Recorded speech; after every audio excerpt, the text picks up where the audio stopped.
بسم اللہ الرحمن الرحیم۔ العلا شہر سے صرف 22 کلومیٹر کے فاصلے پر مدائن صالح واقع ہے، جہاں 5000 سال گزرنے کے باوجود آج بھی زندگی کے کوئی آثار دور دور تک موجود نہیں ہیں۔ حتیٰ کہ پینے کے لیے پانی بھی وہاں موجود نہیں ہے، کیونکہ اس سرزمین میں سرکش قوم پر اللہ تعالیٰ کا دردناک عذاب نازل ہوا تھا۔ حجاز مقدس کے تجارتی قافلے اسی راستے سے ملک شام جایا کرتے تھے۔ غزوہ تبوک کے موقع پر جب نبی اکرم صلی اللہ تعالی علیہ وسلم اس علاقے سے گزرے تو آپ صلی اللہ تعالی علیہ وسلم نے مسلمانوں کو یہ آثار قدیمہ دکھا کر وہ سبق دیا جو آثار قدیمہ سے ہر صاحب بصیرت شخص کو حاصل کرنا چاہیے۔ چنانچہ آپ صلی اللہ تعالی علیہ وسلم نے اپنے اصحاب سے فرمایا، یہ اس قوم کی بستی ہے جس پر اللہ کا عذاب نازل ہوا تھا، لہذا یہاں سے جلدی گزر جاؤ، یہ سیرگاہ نہیں ہے بلکہ رونے کا مقام ہے۔ دوستوں، ویڈیو آگے دیکھنے سے پہلے آپ سے ایک چھوٹی سی درخواست ہے کہ آپ ہمارے اس چینل اسلامیات قطر کو سبسکرائب کر لیں اور بیل آئیکن کو دبا دیں تاکہ اس طرح کی معلوماتی اور اسلامی ویڈیوز کا نوٹیفیکیشن آپ کو بر وقت مل جائے۔ آج سے تقریباً 5000 سال قبل حجر علاقے میں مشہور عرب قبیلہ سمود رہتا تھا۔ یہ قبیلہ قوم عاد کی نسل سے تھا۔ حضرت ہود علیہ السلام اور قوم عاد میں سے جو مومنین اللہ کے عذاب سے بچ گئے تھے، قوم سمود انہی کی اولاد میں سے ہیں۔ اس قوم میں بھی رفتہ رفتہ بت پرستی آ گئی تھی۔ اس وقت یہ علاقہ سعودی عرب میں ہے، جو ان دنوں مدائن صالح کے نام سے جانا جاتا ہے۔ مدائن مدینے کی جمع ہے جس کے معنی ہے شہر کے، جبکہ صالح مشہور نبی حضرت صالح علیہ السلام کی طرف منسوب ہے، یعنی حضرت صالح علیہ السلام کی بستیاں۔ مدائن صالح مدینہ منورہ اور تبوک کے درمیان مدینہ منورہ سے تقریباً 380 کلومیٹر شمال مغرب میں واقع ہے۔ مدینہ منورہ سے خیبر تقریباً 180 کلومیٹر دور ہے، جو مدینہ منورہ اور مدائن صالح کے درمیان واقع ہے۔ بعض لوگ اس جگہ کی زیارت کے لیے جاتے رہتے ہیں، اگرچہ اس کی زیارت کوئی ترغیبی عمل نہیں ہے۔ آج بھی صبح سے شام تک حجر یعنی مدائن صالح کی زیارت کی جا سکتی ہے، لیکن رات میں اس مقام پر جانے کی اجازت نہیں ہے۔ اقوام متحدہ کے تعلیمی و ثقافتی مشہور ادارہ یونیسکو نے بھی مدائن صالح یعنی حجر کی تاریخی حیثیت تسلیم کی ہے۔ مدینہ منورہ سے جاتے ہوئے مدائن صالح سے 22 کلومیٹر پہلے العلا نام کا ایک خوبصورت شہر آباد ہے، جہاں لیموں، سنترا، انگور اور آم کے علاوہ گیہوں اور جو کی بھی خوبصورت کھیتیاں ہیں۔ لیکن العلا شہر سے صرف 22 کلومیٹر کے فاصلے پر مدائن صالح واقع ہے، جہاں 5000 سال گزرنے کے باوجود آج بھی زندگی کے کوئی آثار دور دور تک موجود نہیں ہیں۔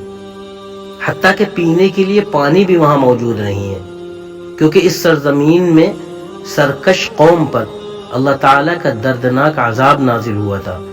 اسی لیے جو حضرات مدائن صالح جاتے ہیں وہ پانی، جوس اور کھانا پینا وغیرہ العلا شہر سے ہی لے کر جاتے ہیں۔ حجاز مقدس کے تجارتی قافلے اسی راستے سے ملک شام جایا کرتے تھے۔ عثمانی حکومت نے 1907 عیسوی میں مدائن صالح میں ایک ریلوے اسٹیشن بھی بنایا تھا، جو مدینہ منورہ کے بعد دوسرا بڑا ریلوے اسٹیشن تھا۔ مدینہ منورہ سے خیبر اور مدائن صالح ہوتی ہوئی ٹرین دمشق یعنی سوریہ جایا کرتی تھی، مگر سلطنت عثمانیہ کے زوال کے ساتھ ہی یہ تاریخی ٹرین بھی بند ہو گئی۔ غزوہ تبوک کے موقع پر جب نبی اکرم صلی اللہ تعالی علیہ وسلم اس علاقے سے گزرے تو آپ صلی اللہ تعالی علیہ وسلم نے مسلمانوں کو یہ آثار قدیمہ دکھا کر وہ سبق دیا جو آثار قدیمہ سے ہر صاحب بصیرت شخص کو حاصل کرنا چاہیے۔ چنانچہ آپ صلی اللہ تعالی علیہ وسلم نے اپنے اصحاب سے فرمایا، یہ اس قوم کی بستی ہے جس پر اللہ کا عذاب نازل ہوا تھا، لہٰذا یہاں سے جلدی گزر جاؤ، یہ سیر گاہ نہیں ہے بلکہ رونے کا مقام ہے۔ حضرت صالح علیہ السلام حضرت ابراہیم علیہ السلام سے بہت پہلے حضرت نوح علیہ السلام کے بیٹے سام کی نسل سے ہیں۔ انہیں قوم سمود کے لیے نبی بنا کر بھیجا گیا تھا۔ یہ قوم بہت طاقتور تھی اور پہاڑوں کو تراش کر گھر بنایا کرتی تھی۔ یہ لوگ بتوں کی عبادت کیا کرتے تھے۔ حضرت صالح علیہ السلام نے اپنی قوم کو حتی الامکان سمجھانے کی کوشش کی کہ ایک اللہ کی عبادت کرو، صرف وہی عبادت کے لائق ہے، اسی نے پوری کائنات کو پیدا کیا ہے۔ لیکن قوم سمود نے اللہ کے نبی حضرت صالح علیہ السلام کی بات نہیں مانی۔ ایک مرتبہ انہوں نے حضرت صالح علیہ السلام سے مطالبہ کیا کہ اگر آپ ہمارے سامنے کے پہاڑ سے کوئی اونٹنی نکال کر دکھا دیں گے تو ہم آپ پر ایمان لے آئیں گے۔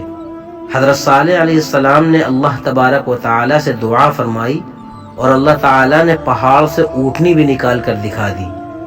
جس پہاڑی سے اونٹنی نکلی اسے فج الناقہ کہا جاتا ہے۔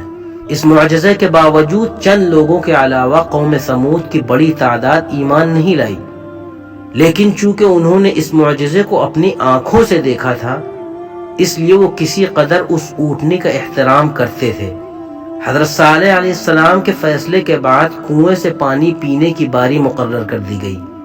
ایک دن اونٹنی کنویں کا پانی پیتی اور دوسرے دن قوم سمود کے لوگ پانی پیتے، مگر آہستہ آہستہ انہوں نے اونٹنی کو ستانا شروع کر دیا۔ حضرت صالح علیہ السلام نے ایسا کرنے سے منع بھی کیا، لیکن ایک دن قوم سمود کے کچھ شریروں نے اونٹنی کو مار ڈالا۔ حضرت صالح علیہ السلام سمجھ گئے کہ اب اللہ رب العزت کا عذاب نازل ہو کر رہے گا، چنانچہ انہوں نے بتا دیا کہ 3 دن میں اللہ کا عذاب نازل ہو جائے گا۔ اس کے باوجود اس ضدی قوم نے توبہ کرنے کے بجائے حضرت صالح علیہ السلام کو ہی قتل کرنے کا منصوبہ بنا ڈالا، جیسا کہ اللہ تبارک و تعالی نے سورۃ النمل آیت نمبر 48 اور 49 میں ذکر کیا ہے۔ لیکن اللہ تعالی نے انہیں راستے ہی میں ہلاک کر دیا اور ان کا منصوبہ دھرا کا دھرا رہ گیا۔ آخر کار 3 دن گزرنے کے بعد شدید زلزلہ آیا اور آسمان سے ایک ہیبت ناک چیخ کی آواز نے ان سب کو ہلاک کر ڈالا۔ اس طرح قوم سمود اپنی پوری طاقت اور قوت کے باوجود ہمیشہ کے لیے ختم ہو گئی اور ان کی بستی قیامت تک کے لوگوں کے لیے عبرت بن گئی۔ اللہ تبارک و تعالی نے اس قوم کا ذکر متعدد مرتبہ اپنے قرآن مجید میں فرمایا ہے۔ حضرت صالح علیہ السلام کا نام نامی بھی 9 جگہ پر قرآن کریم میں آیا ہے۔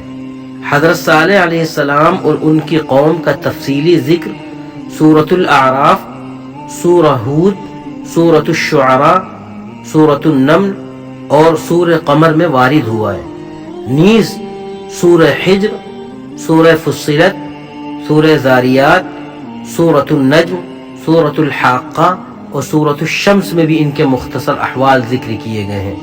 آخر میں اللہ تبارک و تعالی سے دعا ہے کہ اللہ تعالی ہم کو قرآن سمجھ کر پڑھنے اور اس پر عمل کرنے کی توفیق مرحمت فرمائے، آمین۔